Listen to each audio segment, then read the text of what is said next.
Mayor, we thought it would be beneficial if the assessor would start out and just lead us through some general parameters so that the council as well as the audience would have an understanding of what the purpose of this meeting is tonight.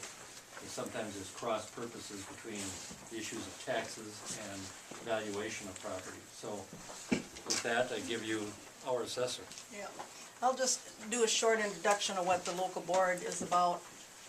The purpose is to provide a fair and objective forum for property owners to appeal their valuation or classification. And that would be on the green sheet that came with your property tax. The truth in taxation in the fall is for tax questions. This is to appeal value, not your taxes. But saying that, you are welcome at any time to call our office and to review your taxes. We have about 3 to 4 years, depending on when you call, what time of year you call our office. We have the information there, and we can review what your values and your taxes did over the last few years.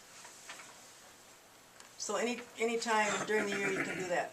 The goal of the local board is to attempt to address property owners' issues efficiently, fairly, and objectively. Our responsibility as the assessors is to reassess property every 5 years. It could be the interior or the exterior. If you refuse the assessor entry into your home, you cannot appeal your value. New construction permits. They are annual assessment, and we usually start those in December. And partial completions will be revisited the following year. So if you started in 2009 and you didn't get it done by the end of the year 2009, Fred will be back out to look at that in 2010. Then we come to analyzing the sales. We have to follow the Minnesota Department of Revenue rules on equalization. We use the median sales ratio. Now the sales are at least 6 to 18 months old at this point when you receive your valuation. When we talk about the median, we're talking about like if our value was at 80% on one sale, and our value would be at 80% of the sale price, or our value was at 85% of the sale price, or our value was at 90% of the sale price on these 3 sales. The median would be that 85%. That would say we were at 85%. And then 6 sales in a taxing district in Rushford City constitutes a valid sample. We can look at 6 sales and decide where they're at for the 90 to 105 percentile, which is where we're required to be by the Department of Revenue. So if we're at 85% in our median, we have to adjust the values to get up into that 90% to 105%. Now, when we send all our reports to the Department of Revenue, if they don't quite like what they see, they will adjust the values. They'll give us state board orders to, raise or lower Rushford City's values a certain amount, certain percentage. And then there's no appealing the state board orders. The local board duties ensures individual assessments within the jurisdiction are properly valued and classified.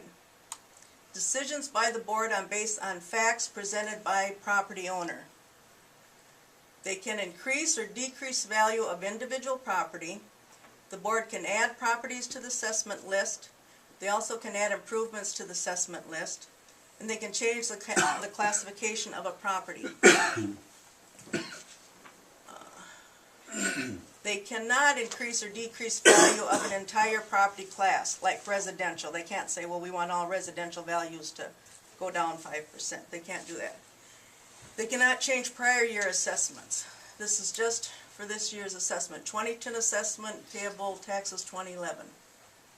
They cannot reduce the aggregate assessment by more than 1%. The whole value of Rushford City cannot be reduced by more than 1%. They cannot exempt property.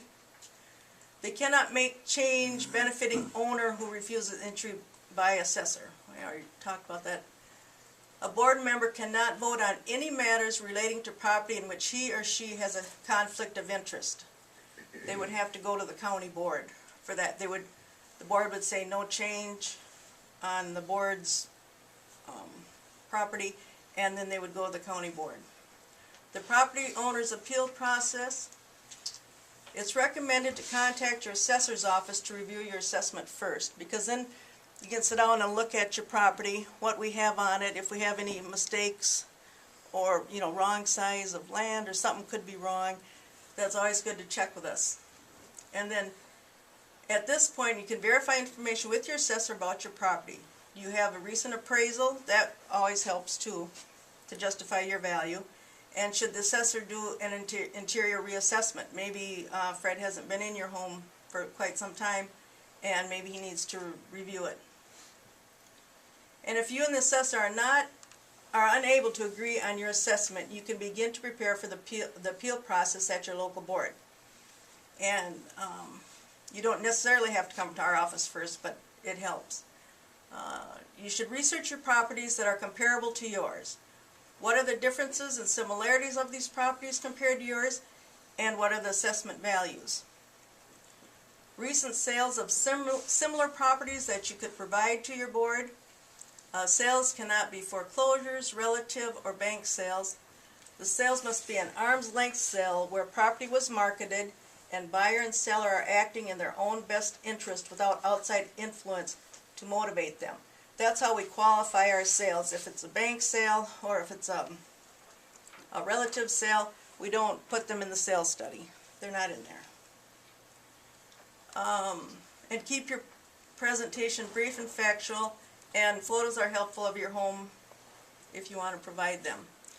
Now, what we did with Rushford City for the 2010 assessment for taxes payable in 2011, we returned the flooded land values to 100% value from 50% on the first 10,000 square feet. For 2009, we adjusted those down, and now we didn't see a sale trend to show that we should continue having reversed or reduced value on those lands, those flooded lands. So they went back to the 100% land value. We had 11 qualified residential sales in Rushford City. These sales ran from October 1st, 2008 through September 30th, 2009. We're at a sales ratio of 101.5%. Now that's within that 90 to 105. But we increased the flooded land back to the regular price, regular value at 100%. So that would have brought our local effort up above the 105%. So we reduced the base square foot rate by 5%. So the base square foot rate of the residential property in Rushford City was at $73.20. And then we reduced that down to $69.50 per square foot.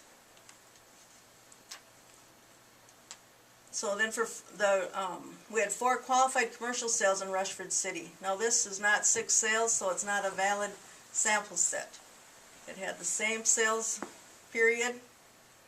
And just in those 4 sales, we were at 68.3%. So the study of prior 5 years did not justify a change in the local effort. So we left that alone. We had, and then after we do look at the 5 years, we also look at the overall commercial in the county, and we had 18 qualified commercials, and that sales ratio is 92%. So we did no changes for commercial in Fillmore County, as well as Rushford City. Now, when these reports get up to the state and they review them, they may make adjustments, and then we have no recourse if that didn't meet their specifications. We do have, Fred has his business card over there, and there's some little pamphlet there, booklet of information regarding appealing your property, if you're interested in taking that with you. And then now we can just help you with, anybody had questions about their values, Fred can look it on the computer and see what happened with it.